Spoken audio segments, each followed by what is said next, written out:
Somewhere there are rows of tanks bigger than buildings, or caverns hollowed deep into rock, holding an amount of fuel so vast it is measured in days of an entire nation's consumption. Billions of dollars of it, sitting perfectly still, going nowhere, doing nothing. Drive past the above-ground version and it looks like any large tank farm. Dull gray cylinders behind a fence, a few pipes, almost no people. Just the most boring industrial site imaginable. You would never guess you were looking at one of the most important financial instruments a country owns. Because this is not a warehouse. It is not inventory waiting to be sold. It is something far stranger. It is a bet, worth billions, that pays off only if it is never needed. A national insurance policy you can walk up to and touch. And the single strangest thing about it is the goal. An entire purpose of this enormous, expensive stockpile is to sit there, full, and never be used. Here is the fact that reframes everything. Almost every asset in this series earns by doing something. This one succeeds by doing nothing. For years, sometimes for decades. Its best possible year is a year in which absolutely nothing happens to it at all. Let me open the ledger, because once you understand that this is insurance and not inventory,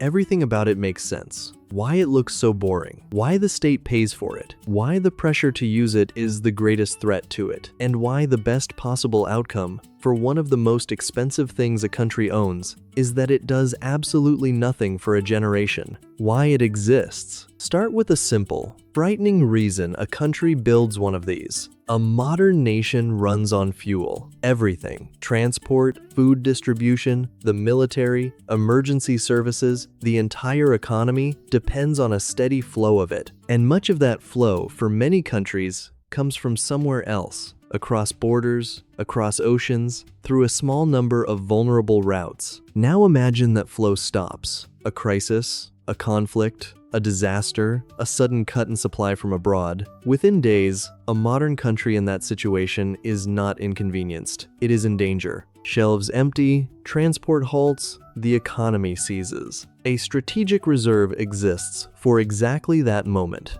It is a buffer, a national holding of fuel large enough to keep the country running for a period while the crisis is managed, alternative supplies are found, or the disruption passes. It buys the one thing a nation cannot otherwise get in an emergency: time. And time, in a crisis, is the only thing money cannot buy in the moment. When the supply stops, you cannot build a new pipeline in a week or negotiate a new source overnight. You have exactly as much room to maneuver as you had the foresight to store in advance. The reserve is time, converted into fuel, and paid for years before anyone knew which particular crisis it would answer. That is the whole idea. Not profit, not trade. Time, bought in advance and stored against a day everyone hopes never comes. Why it looks like nothing. Here is why the site is so unremarkable, and why that is the point. Storing fuel in enormous quantity is, physically, not glamorous. It is tanks, or it is underground caverns, chosen because geology can hold vast volumes cheaply and securely. Its engineering is serious but invisible. From the outside,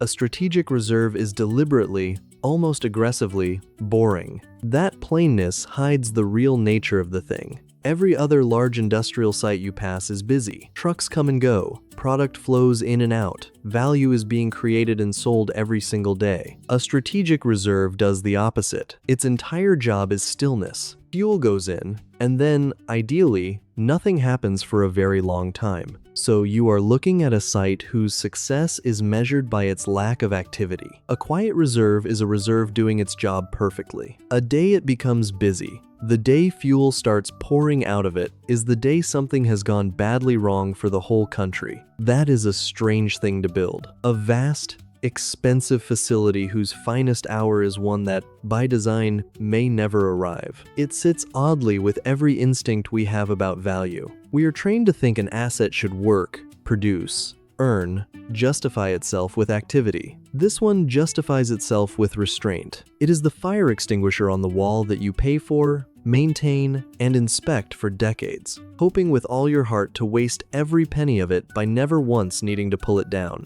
Who pays to hold billions still, Now the economics, because holding this much value motionless is not free. It is enormously expensive, and the costs are relentless. First, the fuel itself. Buying a national reserve means purchasing a staggering quantity of fuel and then not selling it. That is billions of dollars of capital locked up, doing nothing, earning nothing for years. In any normal business, capital sitting idle like that is a catastrophe. Here it is the entire point, and somebody has to fund it. Second, the storage. Tanks or caverns must be built and maintained, monitored for leaks, protected against corrosion and contamination, and kept secure, continuously, forever. Third, the fuel does not sit unchanged. Stored fuel has to be managed, monitored, tested, and periodically cycled, because fuel is not eternal. Fuel degrades, separates, gathers water, and drifts out of specification if left untended. And a reserve that has quietly gone off in storage is worse than none at all, because it offers false comfort until the moment it is called on and fails. Maintaining a reserve in a usable state is an active, ongoing, expensive process, not a matter of filling a tank and leaving.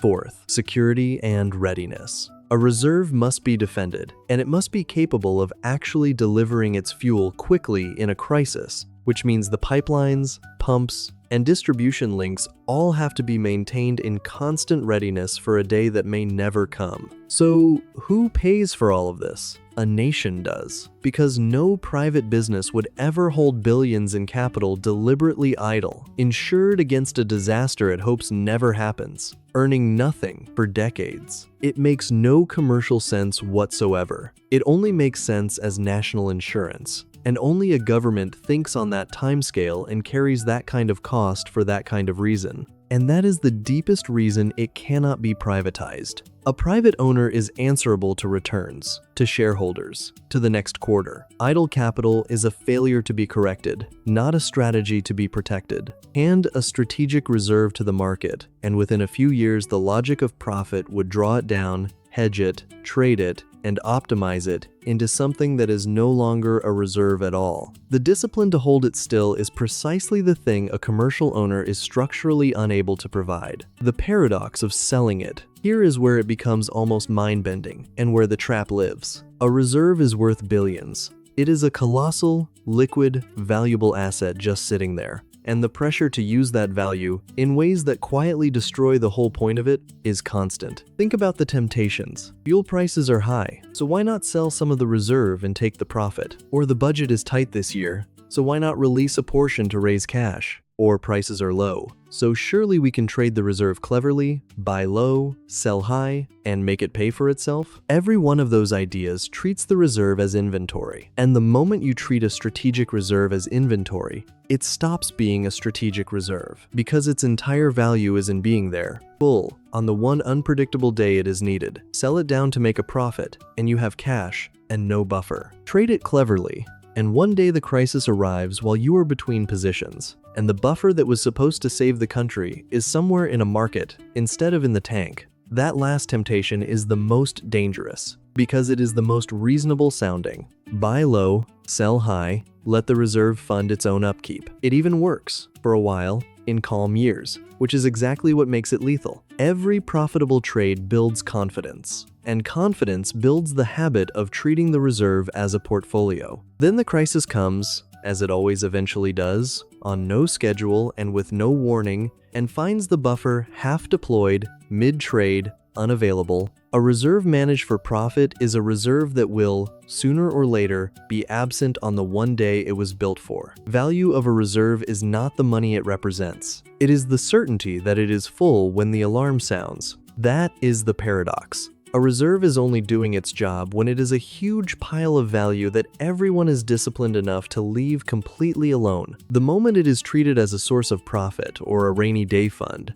it becomes an ordinary stockpile, and the insurance is quietly canceled without anyone noticing until the day it is needed and not there. The verdict. So, could you own a strategic fuel reserve? No. And the reason completes the pattern this whole run has traced. Like the tank factory, the dry dock, the boneyard, and the weapons depot, it is not a commercial asset. It is a strategic capability, held by the state, funded continuously, and impossible to sell without destroying the exact thing that makes it valuable. No private owner would ever hold billions idle against a disaster. Only a nation does that, and only because the alternative is unthinkable. But it completes the clearest lesson of the entire series, and states it more purely than any asset before it. Some things are valuable precisely because they are held in reserve and never used. A tank factory kept warm, building tanks nobody needs yet. A dry dock sitting empty between ships. A boneyard storing instead of scrapping. A weapons depot whose asset is empty land. And now the purest case of all, a mountain of fuel whose entire job is to be bought, held, and never touched.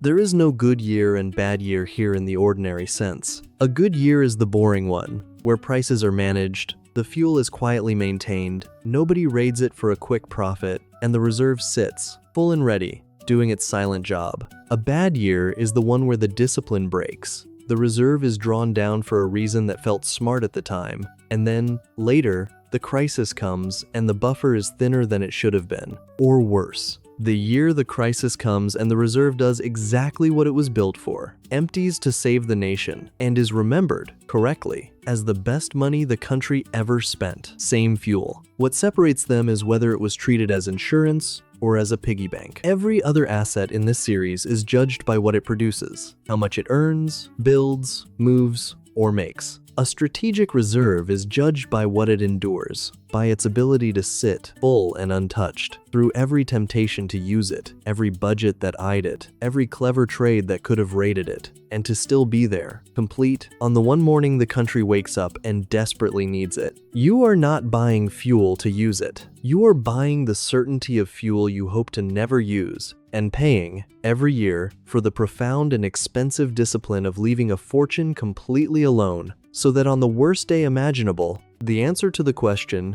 is there enough, is yes.